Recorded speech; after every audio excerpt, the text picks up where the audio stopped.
নমস্কার বন্ধুরা, আজ আমি রুই মাছ রান্না করব বেগুন দিয়ে। বেগুনগুলো কেটে নেব, সাথে আমি আলু দিয়ে দেব। আজ রান্না করব রুই মাছ দিয়ে বেগুনের তরকারি। বেগুনগুলো কেটে নিয়েছি আর আলু কেটে নিয়েছি, সাথে কাঁচা লঙ্কা চিড়ে নিয়েছি। মাছগুলো আমি ভেজে নেব, মাছে লবণ হলুদ ভালো করে মেখে নেব।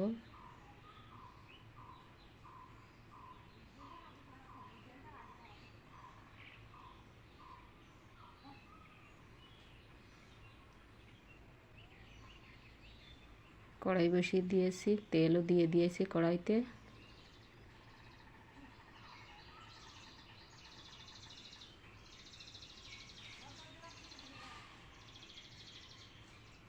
তেলটা গরম হয়ে গেছে, মাছগুলো দিয়ে দেব।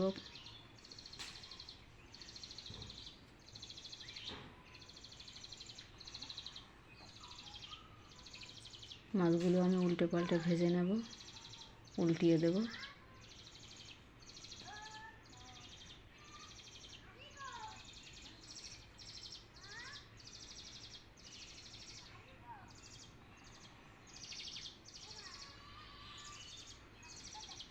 মাছগুলো হয়ে গেছে, তুলে নেব। আজকে আমি কোনো মশলা ছাড়াই বেগুনের তরকারি করব।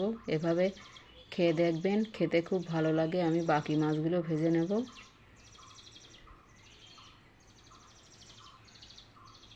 আমার বাকি মাছগুলো ভাজা হয়ে গেছে, তুলে নেব।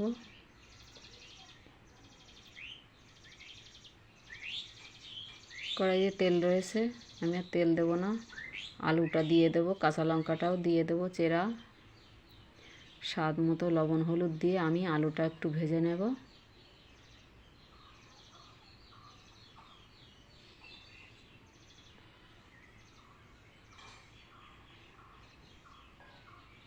আলুটা একটু ভেজে নিয়েছি, হয়ে গেছে। আমি জল ফুটিয়ে রেখেছিলাম, জলটা দিয়ে দেব, গরম জল। একটু নাড়িয়ে দেব।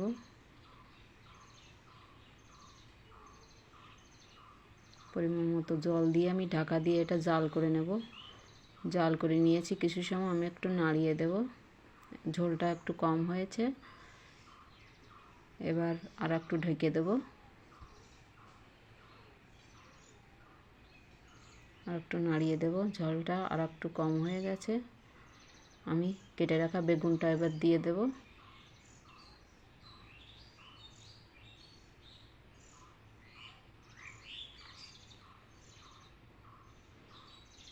আবার ঢাকা দিয়ে এটা জাল করে নেব। জাল করে নিয়েছি, নাড়িয়ে দেব। ঝোলটা একটু কম হয়ে গেছে, ভেজে রাখা মাছটা এবার দিয়ে দেব। আমি এটা নাড়িয়ে দেব। আমি তরকারিটা এবার নামিয়ে নেব।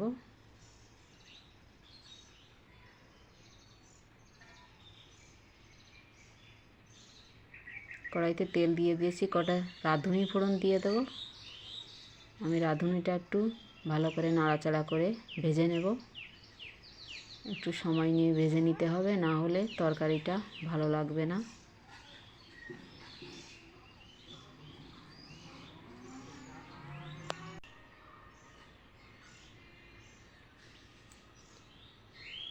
ভেজে নিয়েছি, হয়ে গেছে। তরকারিটা দিয়ে দেব। আমি একটু নাড়িয়ে দেব।